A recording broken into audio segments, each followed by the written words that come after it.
Hello, hello, hello. Welcome, welcome, welcome. Come in, come in, come in. This is Tamika's Den. I'm Tamika. Get on in here, y'all. Get on in here. Kick off your shoes and relax your feet. You are now in the den.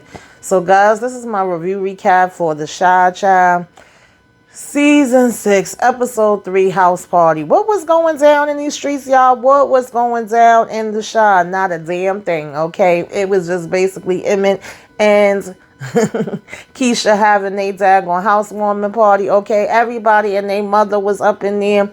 We got food, we got drinks, we wobbling.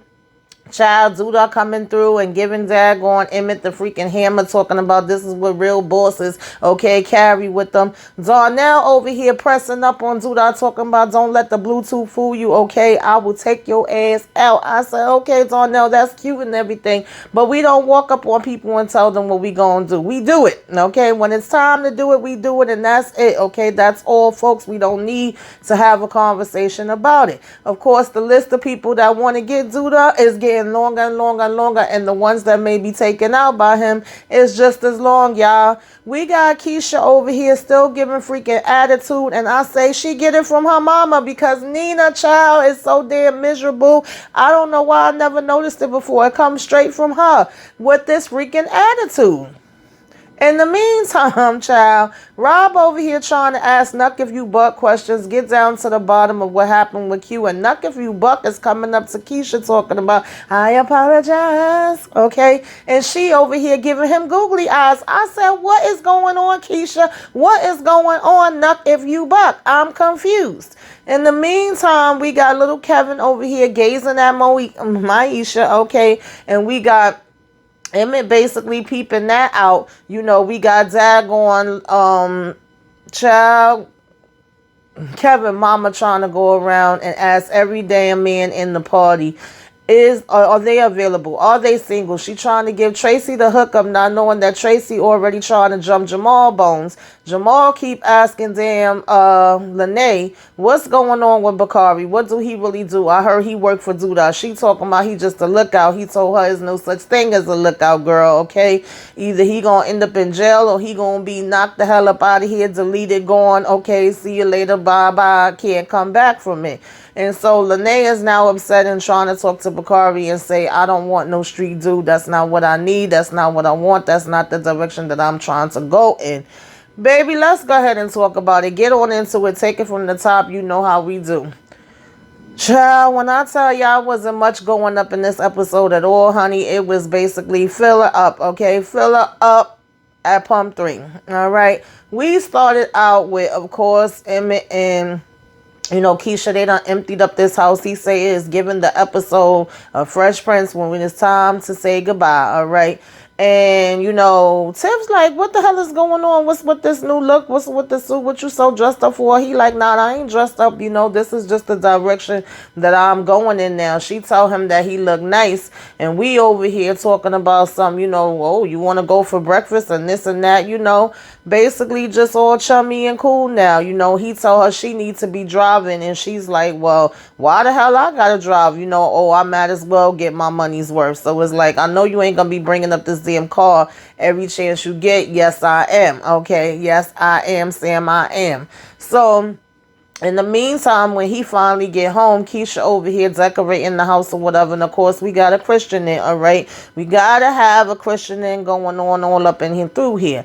So, I'm saying? They proceed to doing that. And we seem like we are better on track. We talking about this housewarming party that we supposed to be having and all who we invited. Oh, I ain't see her in a long time. I ain't hear about him in a long time. What they been up to. Okay?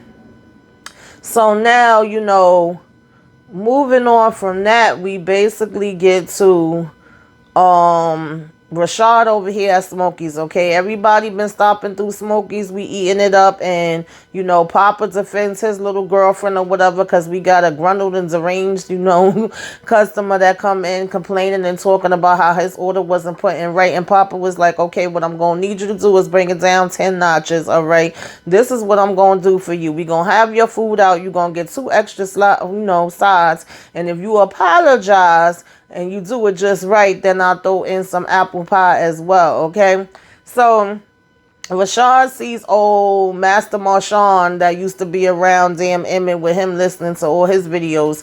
And he said, look at my bio, okay? Cash App is there. If you want some damn advice, you got to go ahead and send that cash and make it the right price.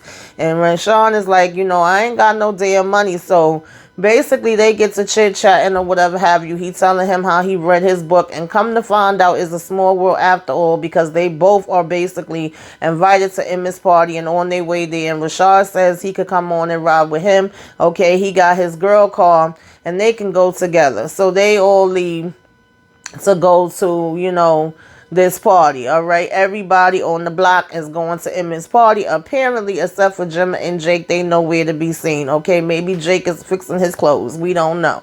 And so, as we leave from there, whatever, we get into the party, and Keisha's girlfriend, Myasia, I think it was, child, girl, where you found this girl at? No wonder y'all ain't speak to each other in a long time, and y'all don't need to. She's sitting here questioning Keisha, oh, what you been up to? What Emmett got going on? Are you sure that he's faithful? Because I know how he was back in the days, girl, and if anything should go down, I'm the person that you could basically confide in, okay, that can hold you down, that you can lean on. Make sure you keep my number and you hit me up, because I understand how it is, In the meantime, Emmett talking to his homeboy, and he over here saying how he got all these different ladies lined up. No, they don't know about each other, and we ain't got time to be tied down to nobody. All right, now we get Nina and Dre coming in, bringing her this air fryer. Listen, air fryers are the truth. I use it all the time for my food. I ain't mad at it, okay? And saying all the different stuff that she could do with it. And Nina's in her feelings, okay, with the little sad face, talking about, how come you didn't ask me about moving in here? How come you didn't tell me nothing about it? You over here buying a house, which is a big step, and you're not even married, girl, okay? He did not put a ring on it. And so, she's like, I just want to make sure you're happy. If you're happy, I'm happy. And Keisha's basically like, yeah, I am. I said, well, mama, I get where you coming from. I really do. But on the flip side of that, girl, Keisha been moved out, okay? She was staying at the school, and she was staying right shacking up with Emmett this whole damn time without a ring on it. So I'm just saying, I don't really think she needed to come and ask you for permission about the house. Kevin gets in there a couple minutes later, and he's waving to her from across the room. So now we gonna cry boo hoo hoo hoo, because apparently our kids don't give a damn about us. They ain't thinking about us no more, and they don't need us. And Nina's like, girl, get over it, calm down. They still need you. They just need you in a different way. He chilling with his friends right now. I say, yeah, Nina, that's the way it goes, girl. Okay, take it from somebody that knows. These kids don't be giving a damn about you once they start getting older and getting into what the hell they doing out here. All right, join the club. So nonetheless, Nita said, come on with your Grinch behind. Get up, let's dance. All right, let's boogie, woogie, woogie. So she go ahead and pull her, in the living room on the floor. So, we got our food, we got our drinks and everything like that. And we having a funky good time. Everybody is slowly pulling in. We got, Nuck if you buck trying to sit here and smoke. And Keisha like, nah, you got to get the hell on up out of here with that. So him and Rob step outside, and Rob is basically trying to question him, of course, and getting down to the bottom of what happened with Q. He ain't really trying to tell him nothing, but I know that all these questions Rob is asking, Duck if you buck is going to end up bringing back to Zuda and letting him know, right? Because why are you asking me 1,000 questions all of a sudden? He also mentions how, Trig was supposed to be so upset with Duda about how certain things went down. And so, he does let him take a couple pulls off the new smoke that him and Tiff have. And he's like, well, damn, where y'all got this from? This is smooth. And he basically says, y'all keeping secrets. This ain't the stuff y'all get from Duda. And Rob says, nah, we just sell that. Okay, but we smoke this. And, Rob was saying we all have secrets, don't we? So now we got little EJ over here saying the bitch word. Okay, he cursing by his brother. Everybody found it funny but Keisha. Keisha wanted Emmett to talk to Tiff about this. And, he basically says he heard this word while he was riding in their car. Later on, they confront Tiff about it, and Tiff, Rob, and Emmett all laugh about it. But Keisha's like, I'm the only one that doesn't think this is funny.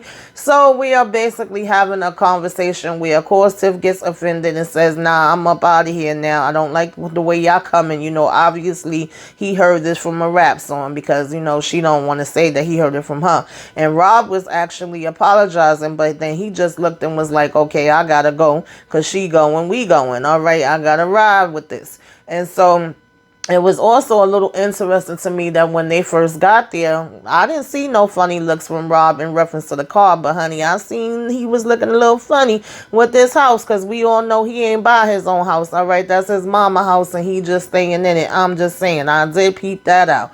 Now, in the midst of us, being in this party and Nuck If You Buck coming back in, he does at a point stop Keisha and basically, talking about some, I apologize. Okay, I've been wanting to say that to you, but I didn't know if you would take it, how you would take it, when to say it or anything. I can't forgive myself. I can't look at myself in the mirror. I don't know what to do. And Keisha's basically like, I forgive you. It's okay. I'm here now when I'm listening. Say what you got to say. And we getting some googly eyes. And I'm like, why are we getting googly eyes? What is this going? Okay, if it wasn't for intervening and interrupting, we'd acting like we was about to damn near kiss. I said, what is going on here, girl? So, of course, she walks away, and then we just get the awkward look between Emmett and damn Nuck If You Buck. Now, Trig coming out the damn bathroom because him and his Fatima done got there as well, and he running into Duda in the kitchen, and he like, what the hell you doing here? You know what I'm saying? And he's like, oh, Emmett invited me. Mind you, when Duda first walked in, child, everybody looked at him. Okay, the room stopped, the music stopped, and we like the devil, has arisen. And so he tells Emmett, I got a gift for you. Let's go ahead in the room and let you open it. And Emmett was kind of saying like, nah, I can open it later. He like, nah, you need to open it now, but you can't open it out here in front of everybody. So they go in the bedroom and Emmett opens it, and of course it's a hammer. And he's like, every boss is supposed to have one of these. Really? Do we really have all bosses have them? Okay, Duda, if you say so, right? And so at first Emmett is like, nah, I don't want this. I don't think I need this. But what this famous saying from Duda is, right? Never turn down a gift. And so after he walks out, Emmett is in the mirror. Okay. And he's so damn sloppy and goofy that he ends up dropping the damn hammer on the freaking dresser. And then what really lets us know that Emmett ain't got no business having no damn hammer, he puts it in the drawer. And I'm just saying, one of these kids is going to get their damn hands on this, aren't they? And he leaves out. Not too long after that, Keisha was putting the baby in there to take a nap before Nuck If You Buck came up to her. So, of course, that was my fear the whole time. I'm thinking in my head, like, one of them going to get their hands on this, aren't they? And Darnell ends up walking up claiming that he was going to the bathroom when we know he wasn't, because he seen Duda when he walked in and he not feeling what's going on. And Emmett basically tells him where the bathroom is. It's all shaky and jumpy. Okay, what you doing standing out in the hallway or whatever, right? And then he proceeds to go back to the party. So at this point, when Duda's in the kitchen with Zagon, Trigger, whatever the case may be, he's like, yeah, Emmett kind of gave me this invite or whatever the case may be. I'm here just like everybody else to support him. And Trigger's saying, don't drag him into your mess. And he's like, yo, I'm invested in his future, helping him just like I invested in yours. And look where you wound up at, a thank you would be nice. Okay, the correct way is to, say thank you. And he's saying congratulations, by the way, or whatever, right? And Trigger's like, F you and anybody that look like you, your mama and your cousin too, okay? And so Duda said, I think you better watch the way you talk to me. And he, Trig talking about something, I think you better watch the way you talk to me because I'm with the government now. I said, Trig, if you don't get the hell up out of here. But, nonetheless, Duda just basically does his crooked smile that he do and tells him to stay out his way. And Trig was like, yeah, you do the same, okay? So, in the meantime, child, of course, when we all hear the wobble come on, we got to all get on the daggone dance floor. It's time for us to get it in, okay? And as we over here wobbling, Kevin just sitting down on the stairs and looking, all in love, okay, with Maisha. And of course, Emmett is like, yo, you okay? What's been going on? You don't miss being home? He was like, nah, I really just missing the cooking, the laundry, but everything else is cool. And Emmett talking about, man, be careful, because if I had my own spot at your age, I would have been getting it in all the time. Kevin was like, well, you was getting it all the time when you was at your mama house. He like, yeah, that's true. You got a point there. So he peeps that, Kevin is over here lost in love with Maisha, and he's like, wait a minute, I see you, I know that look. And Kevin trying to play it off like, what look, what are you talking about? And he like, nah, that's what's up, man. I'm happy for you, because you be having a hard time, okay, when it comes to women. For some reason, you got the worst look to anybody that I know in these streets. And Kevin is like, yeah, well, right now, we just still trying to figure things out, take it slow. And, he tells him congratulations, all right? So, child, we gonna see where that's gonna go, because I think that's a hot ass mess. But nonetheless, he was saying that he really like her, and Emmett was just saying there ain't nothing wrong with that. I know exactly what you mean by that. And at this point, he over here watching, Keisha do her little wobble, and he like, yo, dude, don't look at my sister like that. That's gross. That's nasty. Whatever, y'all. But we like, I love you too, man. And we just, checking in on little bro. Okay. So moving on from there, Bakari come in and he's looking all around, I guess, trying to see if he could see Lene. And at this point, he finds her, and she's just basically letting him know, like, yo, I definitely don't want to be with no street dude. I need to know what's what. You know what I'm saying? My brother's basically been asking about you. And he's like, well, you knew what it was from the beginning. And he's asking her why she's standing outside in the cold, because that's where he found her at. And he's like, I told you this is not going to be forever. And she's like, he's saying it's temporary. She like, why can't you just get a normal job? And of course, he's saying he don't want no bullshit job. He don't want to work 9 to 5. He don't want to bust his behind 40 hours a week. Okay, right? And so she says, maybe we shouldn't be together. And he like, yo, what the hell you talking about? You knew what it was when you met me. Well, maybe I'm looking at things a little differently now, right? And he's saying it's going to be, however long it takes. And she go ahead and go back in the house, and he just standing outside looking stupid, trying to figure out what the hell just happened. Now, we basically, as Duda is leaving, have Darnell follow him outside talking about some, listen, I don't know what the hell going on with you and my son, but I'm going to tell you this just one time and one time only, okay? If anything happens to him, my grandkids, or anything because of your foolishness and foolery, I'm going to be on you like white on rice, okay? Don't let this daggone earpiece fool you. Dude, I talking about some, I don't think you know who you talking to. And he said, I think I'm talking to some fake ass Billy D. Williams. I said, baby, dude, I ain't got nothing on Billy D. Williams, okay? Billy D. Williams is like, now how the hell did I get in this? All right, let's stop it. Okay, Darnell, but I got the point. I see where you going. And so, he's basically just letting him know, like, don't come nowhere near his girl, his kids, or him, or whatever, right? Or I'm going to take you out myself. And we go ahead and lift up the shirt and show Duda that we got this hammer, okay? And Duda was like, I like it, okay? I like it a lot. I said, nah, I like it. But I see you, Darnell, but I'm going to need you, okay, to do less talking and more action when it's time to get on it, all right? And, he go ahead and walk off and get in his car. And Darnell go to get, back in the house, and Emmett is asking us everything is okay. And, what was that about? And Darnell was just basically like, yeah, we was having a little chat, okay, a little chat. So moving on from there, after Tiff and them leave with they freaking attitudes or whatever, Emmett was just saying to Keisha, like, yo, I told you I was going to handle it. You already know how Tiff is. And he was like, what's all the attitude about? And basically just telling her, he don't want to have both of them damn mad at him at the same time. Of course, when Tiff and Rob is riding back home, she's listening to the rap lyrics and seeing how her son is all getting hyped by it and knowing all the words. So she go ahead and turn it to a different song, and Rob starts smiling. Now, Lene is home chilling in her damn bed, and here come Bakari texting her. She was trying to be strong and say, no, I'm not coming out.